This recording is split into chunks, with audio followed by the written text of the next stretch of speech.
I'm so excited about today's episode where I will be interviewing Dr. Vera Tarman for the second time. If you missed the first interview, which is an in-depth examination of all things food addiction, make sure to check it out here. Dr. Vera Tarman is a medical addiction specialist working in the field since 2004. She is a world-renowned food addiction expert who writes, speaks, and treats people struggling with food addiction. She is the author of Food Junkies, Recovery from Food Addiction. She co-hosts the popular Food Junkies podcast. She also spearheaded the first inpatient and outpatient programs in Canada for food addiction. Dr. Tarman's main goal is to put food addiction on the table of services offered to people suffering from addictions. As a recovering food addict herself, Dr. Tarman knows that freedom from food addiction is food serenity. Welcome back, Vera. Thank you so much, Esther, for inviting me. I really appreciate being able to come back and speak. You were the first person I thought of. So a little while ago, I did an episode outlining my concerns about people with food addiction and emotional eating patterns taking weight loss drugs. It also came from my experience as a therapist where many of my clients were taking these weight loss drugs and having horrific side effects. And it was not helping the food addiction issue at all. They were still eating for emotional reasons and they were still highly addicted to certain foods. If those of you watching or listening haven't checked it out yet, you can watch it here. I thought Dr. Vera Tarman has to come on the show and speak to this to follow up on this topic because you are the food addiction specialist. I bow to you, and I think my audience could benefit greatly from your wisdom on this. I wanted to start with, we're seeing this huge uptake in drugs. Ozempic, for example, there's a whole bunch of them out there, but they've just sort of taken off and people are taking them like candy. At least my clients are. And I'm just wondering what your thoughts about why these drugs are so appealing and popular. Well, they're taking them like candy because they're being prescribed like candy. I sit on a couple. Oh, by the way, thank you, Esther, for inviting me to speak on. Hello, everybody. Yeah, I'm particularly interested in the field of food addiction and absolutely the concern about how the GLP-1s are being prescribed and what impact that might have on food addiction and the services is of great interest to me. I happen to lurk on a couple of obesity clinician Facebook groups because I'm really interested in what they're talking about it. So these are not food addiction professionals. These are obesity and bariatric surgery and bariatric clinicians, which it's really interesting. There's so much interest now in the medical field in this issue where there wasn't a number of years ago, because a number of years ago we had very little treatment other than diet, which nobody ever followed through with because of the food addiction piece. But now there is treatment. It's these medications, especially the GLP-1s, which have really become a game changer in the field of bariatric clinical work and also the interest in this field. And there's so much research and so much enthusiasm. It's the romantic first phase. It's the being in love with this new phase that we're still in now. And yes, it's being prescribed like candy. This is the solution. To interject here, I just want to say this reminds me of when antidepressants first came out, and especially Prozac in the 90s. Oh my God, everybody was taking Prozac, and it was the bee's knees, and everybody wanted a prescription.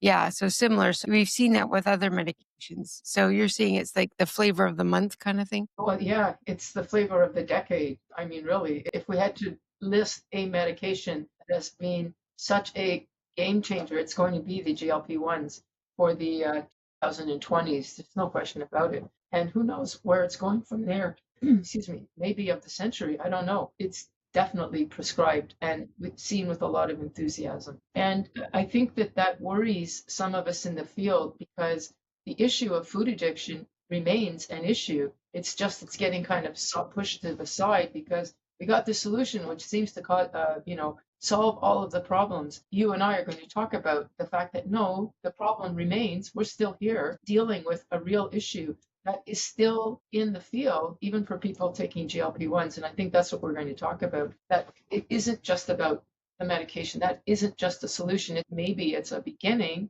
at best a bridge, but it is not a final solution. It isn't. We're already seeing that to be the case. So, Dr. Tarman, I'm curious, who do you think is profiting and benefiting from the usage of these weight loss drugs? Let's get political. Yeah, I mean, so many, basically, it's the business industry that's profiting. So number one, the pharmaceuticals, no question about it. I don't know specifics because they're all getting in on it in some way. But so let's just speak generically. The pharmaceuticals, in the same way that they benefited from, attention deficit medication and antidepressants, as you said, and antipsychotics, those are all flavor of the month. Sorry about that. Those No, are all no. flavor of the year type of drugs. And they continue to be like the goal in the pharmaceutical industry is find a drug that the person has to stay on the rest of their life. And that is the case with GLP-1s as it is Oh, with anti antidepressants. Oh, Yeah. oh, and I just wanna throw a caveat in there. I've learned so much. There's this wonderful book, called Crossing Zero, and it's about getting off of antidepressants, psychotropic medications, and Uh, it's about hyperbolic tapering. This is the new thing that they've discovered is that you can get off these medications safely without terrible most people can't get off the antidepressants and the psychotropics in general because of yeah. the horrific Yeah. withdrawal symptoms Yes. that they get. But now we're learning you can get off those things safely. So you're saying it's the same with the weight loss drugs that they're telling people they have to take them for life? Well, we're recognizing that any and all of the positive effects are only in place while you're taking the medication. So if you are not suffering from food cravings, which is a common reason why people take them, those things come right back, roaring back as soon as you stop using the drug. The weight loss comes right back, and usually quite dramatically and quite quickly, like within months to a year. So that's going to be a sobering decision to make to get off of these. And so the idea is you're going to stay on these for life. And then there's people like me who say, anytime you're on a medication, eventually tolerance will develop. And so that means people have to increase their medications. They are Mhm. essentially becoming dependent on them because there'll be a withdrawal, in other words, rebound cravings and rebound weight gain. And then what's going to happen is the same way that we've seen with the antidepressants and the antipsychotics, a sort of, I forget what the word is called, a effect where people are on multiple drugs. So one didn't work. We saw this with Prozac.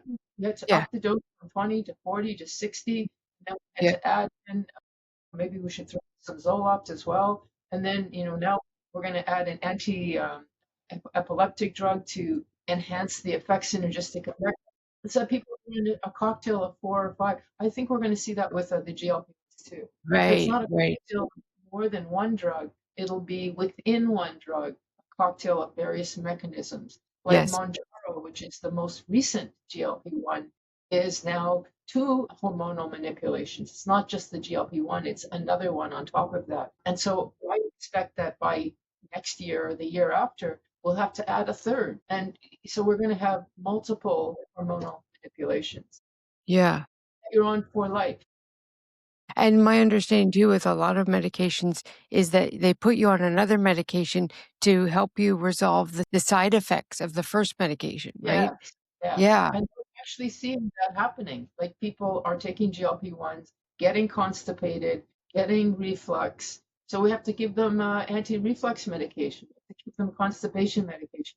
Uh, at Right, some right. point, I don't know if we'll have time to talk about this, but one of the things that is a side effect, I don't know if it's across the board, but it's enough to mention, and that is anhedonia, like a mild depression that can follow. So My people up their antidepressants or start an antidepressant to counteract the effect of the pill. Oh my goodness. Wow. And that's just incredible. I didn't know that. Yeah. So thank you for outlining the side effects. Those sound quite serious and very distressing. And then people are taking all these other medications to deal with those. So yeah, it's just piggybacking on one drug, putting another one on, and we keep going. And I see that with psychiatric medication. Alarming to me how many medications people are on. Yeah, They're they on end up huge medications. They load. don't even know what they're on and what doses they're on. Like it's that bad. Yeah. Yeah. Question, you had asked me a really good question of who's benefiting from this. And so I started with the pharmaceuticals, but let me say that there's two other big parties that are benefiting. Can I carry on with that? Absolutely. Yeah. So the other party that's benefiting are the physicians, the bariatric physicians.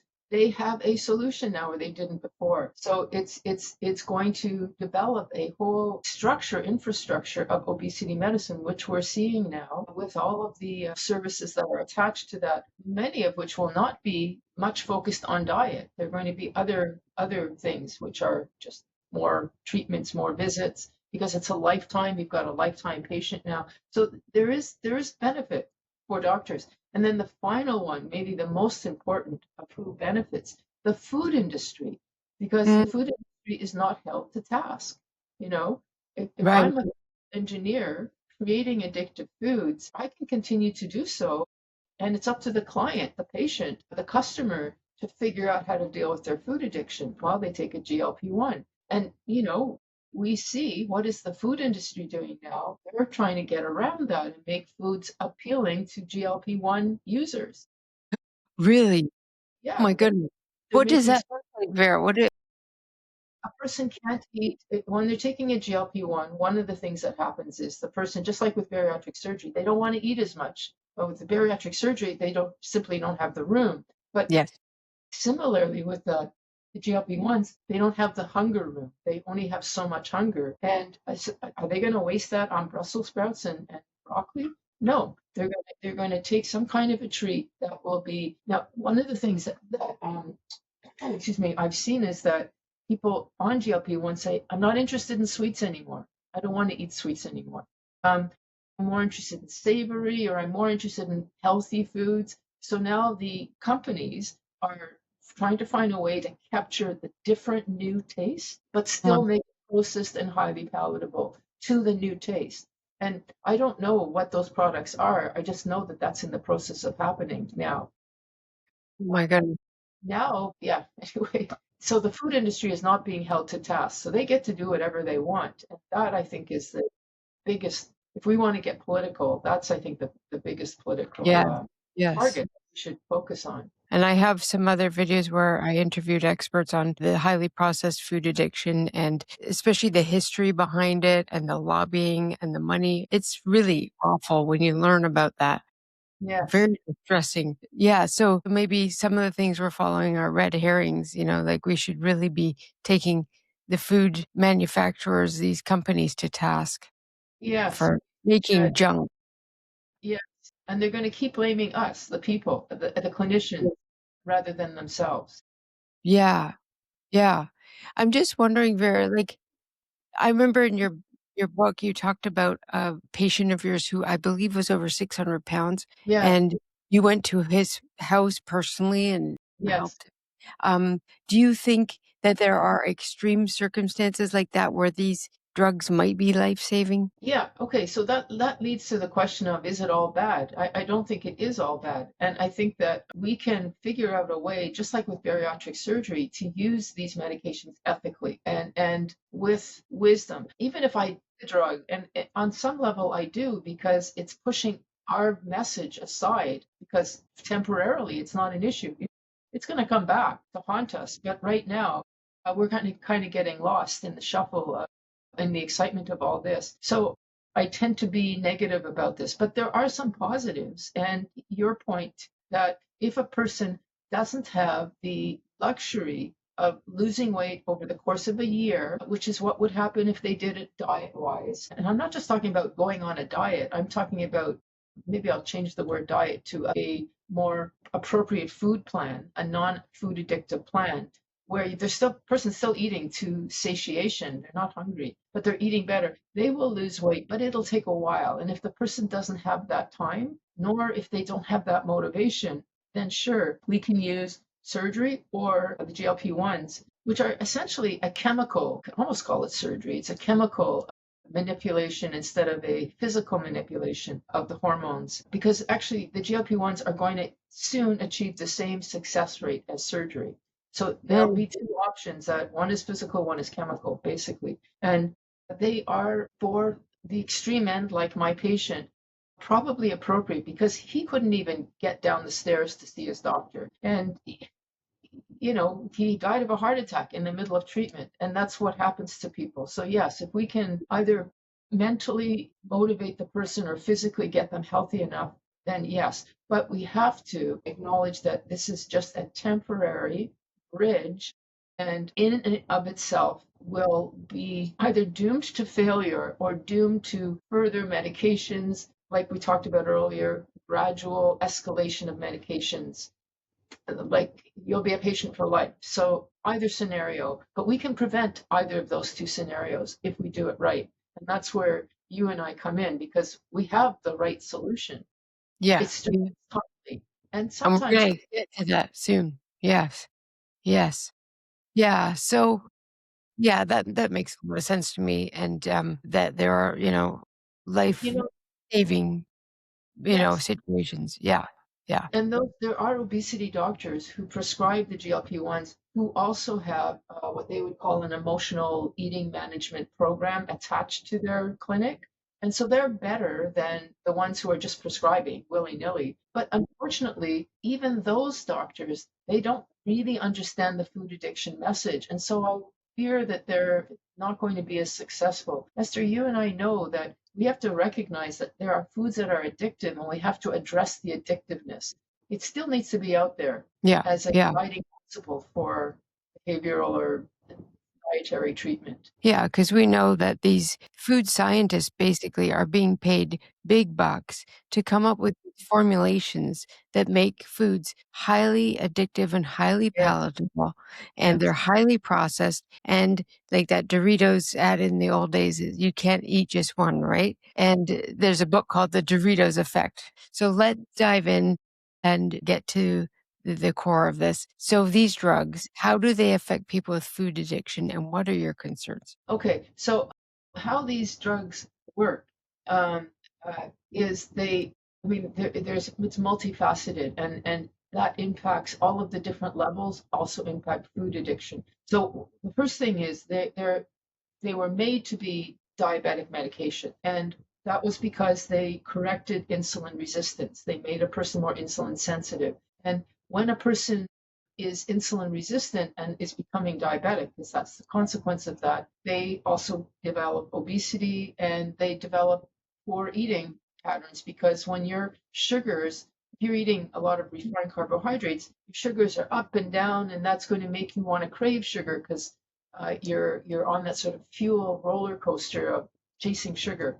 Um, and if you are more insulin because of the medication, there's going to be less of that kind of eating, like those hypoglycemic crashes and surges upwards.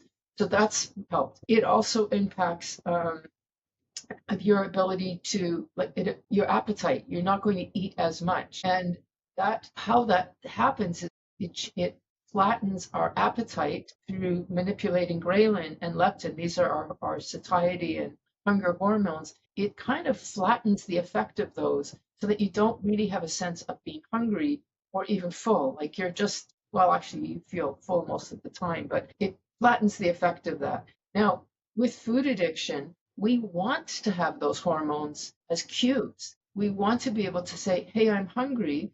This is appropriate hunger, and I will eat until I'm full, and that's appropriate fullness. But when that messaging has been mixed with, I become at a loss. So that's a problem. Can I just interject here for a second, Ver? This is incredible. As I'm listening to you, I'm thinking of the parallel narrative when people go on antidepressants. So Yes. maybe Good. they don't feel like really low and really down and depressed or super anxious, but then they Yes. don't feel joy, pleasure, rest, relaxation. They can't enjoy the other feelings that are a natural gift of being alive and human. So they just dull everything across the board, so it's kind of similar. Yeah, I'm really glad you brought that point up because actually that's the very same thing that happens with the GLP-1s. The other thing that happens is that it does seem to have some impact on our desire for sweet. Remember, I said earlier, it changes the desire for sweet. And so it flattens my pleasure or even anticipating of something sweet. So I'm not going to bother because that chocolate bar just doesn't look that good anymore. But neither does other things. And Dr. just published a paper last year talking about the anhedonic effect of the GLP-1s. And this is not widespread knowledge, and maybe it's not widespread yet enough clinically.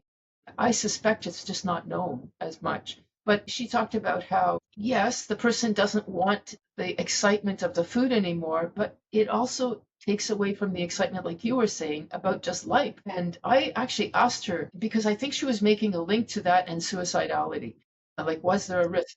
We've seen that with other drugs. We've seen that with rimonabant, which was a food addiction anti-craving drug in, I think it was the 90s, that worked. It worked on the endocannabinoid system, but it was taken off the market because there was an increased risk of suicidality because people Mm. felt like, well, okay, I don't want to eat, but I don't want to do anything. So I may as well get. Yeah. Oh, awful. And so I said, could that happen here? And she said she wasn't sure if the effect was as pronounced, but more to the point, the drug companies are not going to let this get pulled off because it's too much of a blockbuster. They're going to find another way around this.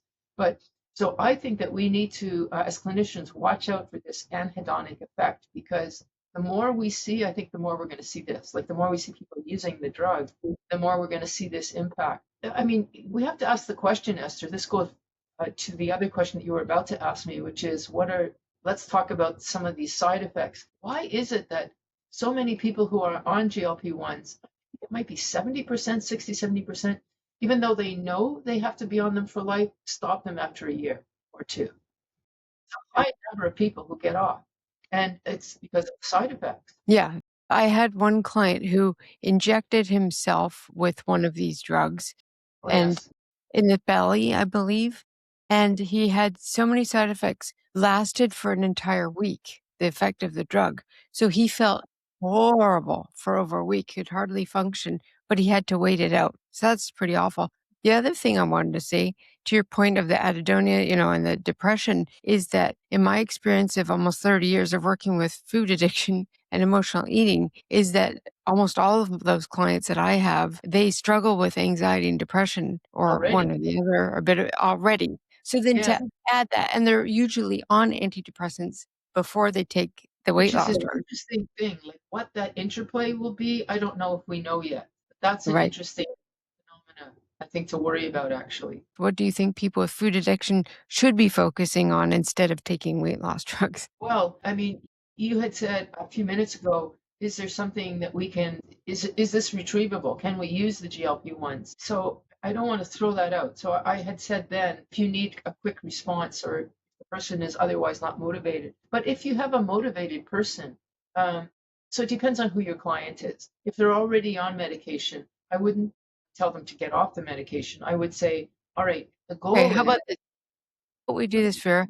Let's okay, say it's someone that comes to you or me that hasn't gone on the medication but is considering it and tells me that. What would you say? okay. Well, I would first of all say, um, I want to assess a couple of things. First of all, what is their weight and what is their metabolic state? And do they have the luxury of time?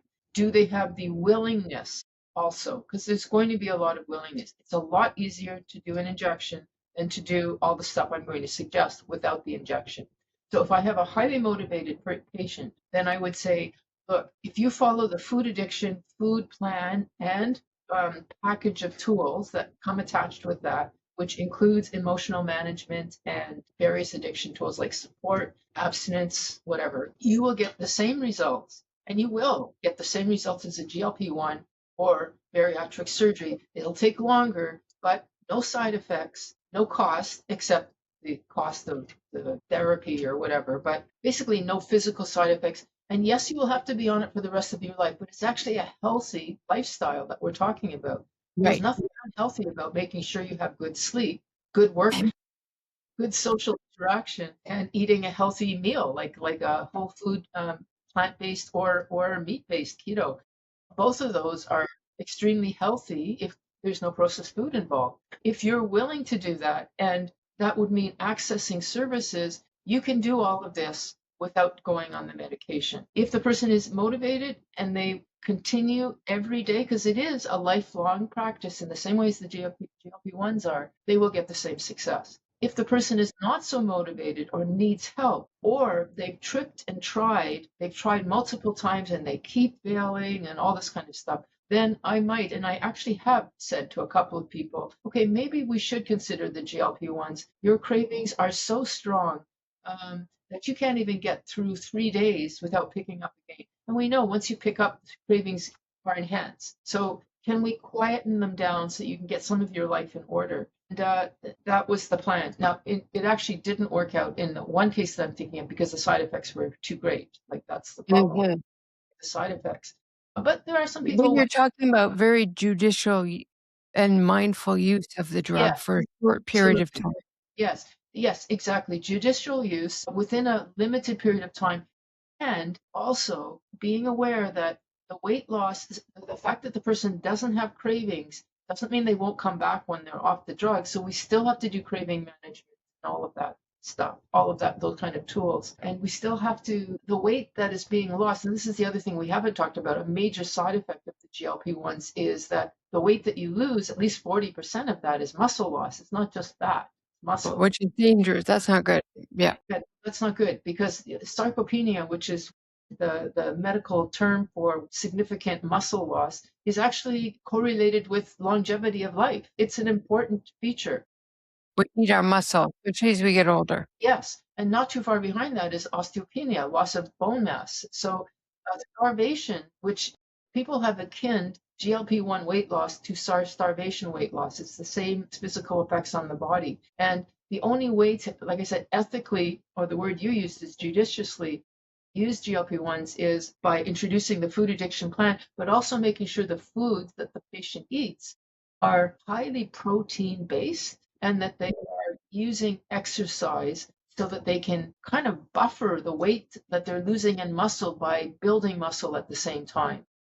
And also the weight-bearing exercise, I think, is good for bones, isn't it? Yes, it's good for both. So it would be weight bearing exercise. So we're not talking about the jog down the street. We're talking about the slow burn, working, the heavy lifting, that kind of stuff. Yeah, exactly. The weight Yeah. bearing exercises. That is so interesting. Yeah, I think so much of this we're just gonna have to wait and see. People like you and I that are working on a more holistic, I would call it root cause healing approach, are standing by the sidelines with horror on their faces. It's hard to watch, you know? And I always say that therapy, for example, and true transformation is hard work. And unfortunately, we live in a culture that looks at comfort as being the goal.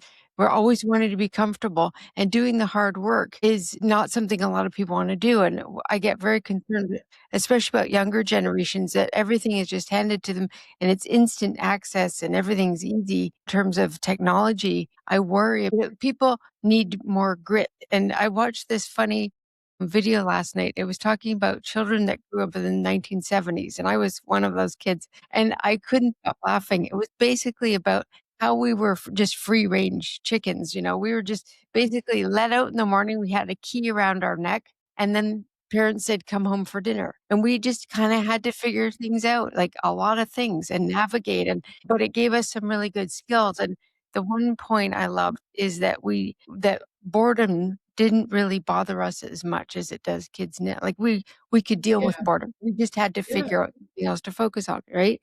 Or It's if we pain. couldn't solve a problem, we didn't have an adult intervening in everything. We had to Yeah, figure it ourselves, and we yeah, made mistakes and we fell down. I think my generation, which is Generation X, I think we're pretty resilient, tough people, and we're pretty unique generation. For those of you watching and listening, I really want you to think about getting in there and doing the hard work. And yes, it's difficult and it's hard, but it's ultimately worth it. And Peter Levine, who is my hero, and he created somatic experiencing, which is to me the best therapy for trauma. He said that trauma and, you know, and I would say hard work, hard things can be a portal to spiritual transformation. And I don't know what you believe. I know you're very spiritual. Vera, what do you think about that? well, I think that's true. I think we'd probably use different words because I'm a generation behind or ahead of you. I'm not exactly the baby boomer, but sort of. And yeah, I agree with that. Esther, can I ask you a question? Yeah. We've been talking about judicious use of the GLP-1s and how they can be used if in the context of a larger program. And my fear is that today we're seeing people just using the drug and not the program. And with antidepressants, because you brought that up a couple of times as an analogy, that would be a bit like a doctor prescribing Prozac saying, okay, off you go. Whereas as a therapist, I'm sure you've worked with many people on antidepressants and you haven't told them to get off. You've worked with them, right? Yes. I'm very hopeful though, especially now because I've had my own experience and I'm finally getting off antidepressants after almost 30 years of being on them and being told I had to be on them for life. Right. And now that I've discovered that you can get off of them safely without the Uh-huh. horrible withdrawal symptoms, I'm really becoming more vocal about whether my clients need to be on these drugs. And Uh-huh. of course, it's up to them. But I like to open that conversation that there's other possibilities that you don't necessarily, I don't think you should be looking at medication as a first response to As a first something one, like yeah. depression and anxiety. I really believe that there are definitely situations, and again, it's life-threatening when someone is suicidal. There are situations where I think they can be helpful, but for the short term, and once people are back up on their feet again, I think it's a good idea to question whether they need to be on them. You definitely don't need them for life. What the confusion is with antidepressants and the psychotropic medication, what I'm learning now is the that doctors in particular, when they have a patient going off the medication, they don't do it safely. They don't do the hyperbolic tapering. So they have these horrible withdrawal symptoms that look like depression or anxiety or whatever they were put on the drug for in the first place. And they say, oh, yeah, you can't go off of it because look, you still need it. But that's not the case. Those are withdrawal effects. They're Yes. not the disease coming back.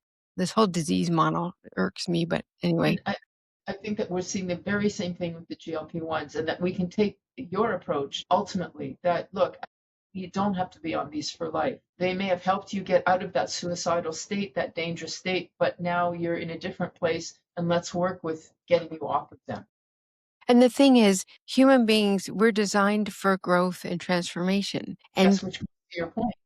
yeah, Yes. and the body, I don't know what you feel about this, Vera, but the more I've healed my own trauma, which I've been doing for a few years now, and it's unbelievable. I've transformed. I've learned viscerally that you can completely transform, and the body always wants to heal itself. Yes. I'm so in awe of the body through the healing that I've gone through with somatic experiencing. I've released all this trauma. I literally feel like a different person physically.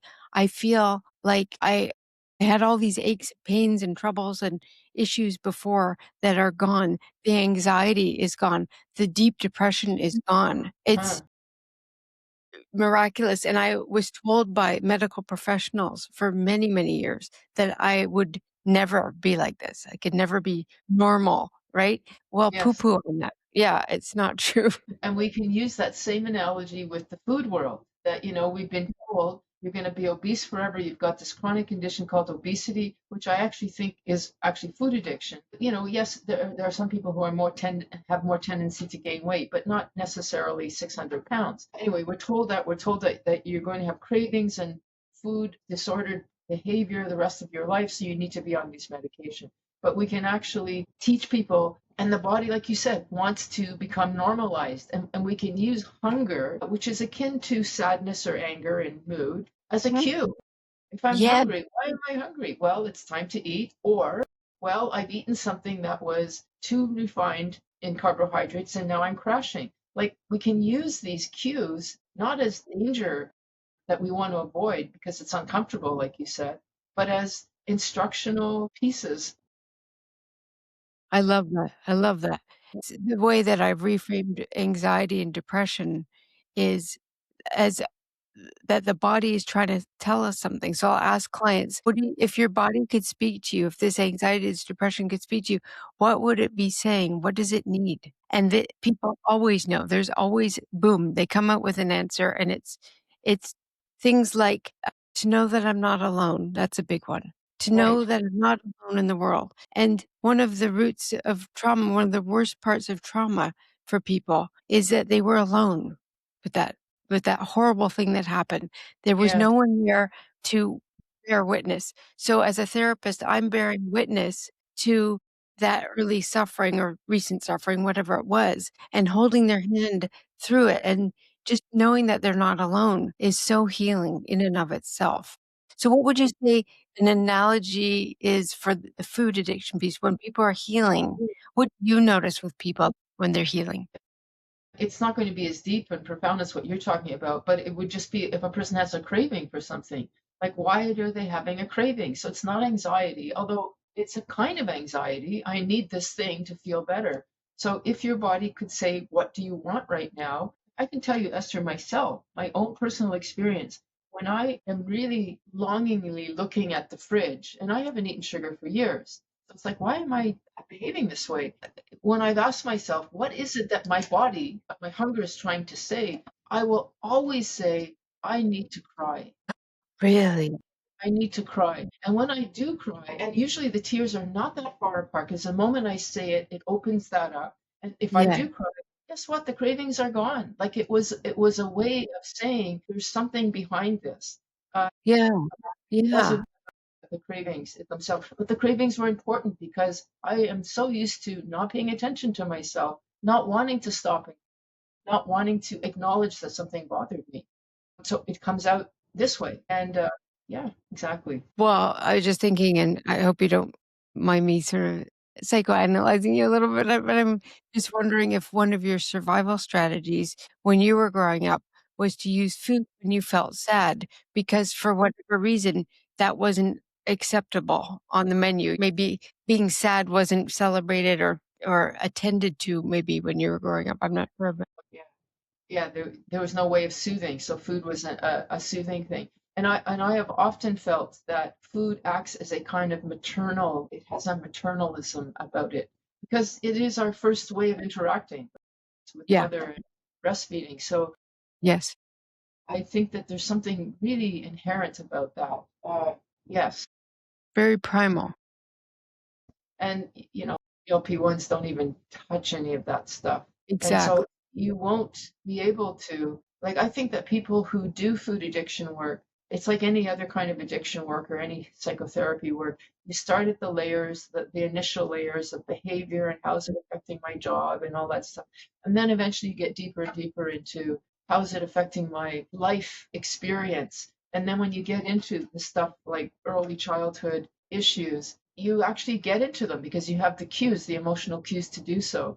Yeah. If hunger has been away and you blunt that, you're just missing, you're just bypassing a whole chunk of how to, return to life in a way that's not happy, but meaningful. Yeah. Yeah, and I think there was a book a long time ago called What Are You Hungry For?, which is a great title about food addiction, emotional eating. So from my perspective as a therapist, what is your soul hungry for? What is it really wanting? What is it really needing? What needs to be attended to? But as you're talking about that, I call that the layers of the onion. We have to peel layer after layer. And first we start with the behavior and the stuff because that's the safest point of entry. And Yes, then eventually, many layers later, we get to the root cause, usually trauma or unmet needs in yes, childhood. But it takes a while to get to those places. And I just want people who are watching or listening to this to be assured that you don't jump right into the childhood trauma stuff. That takes a long time. My job as a therapist is to help to build a safe container, right? And to help you to feel safe. That is 99% of the work at the beginning, and to trust me and as a guide. And that is about relationship building, about healthy relationships. Have to model that for people. And most of us did not grow up with the best role models in terms of parents and grandparents and whomever. And that's not anyone's fault. It's just the way it happens. So we have a lot to heal. All of us have stuff that we need to heal. So yes, I think what I'd like to really highlight from this conversation is that you and I are all about deep root cause healing and fixing the problem instead of just we see a weed. One way to do it is you just take a lawnmower and you mow over the weed. Okay, it goes away for a while, but then the weed's going to come back pretty quick.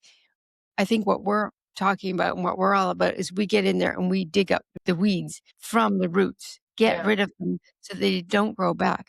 And that takes longer and it's harder work, but ultimately it's very fulfilling and I think life changing. I just can't imagine doing it any other way. And I've been doing some very difficult work myself personally the last couple years, the hardest work I've ever done in terms of root cause healing. And it's been brutal, but it has been life transforming. And what's happened for me, Vera, and the reason I was able to get off antidepressants finally too, well, one is being guided by people who know about hyperbolic tapering and getting off of them safely.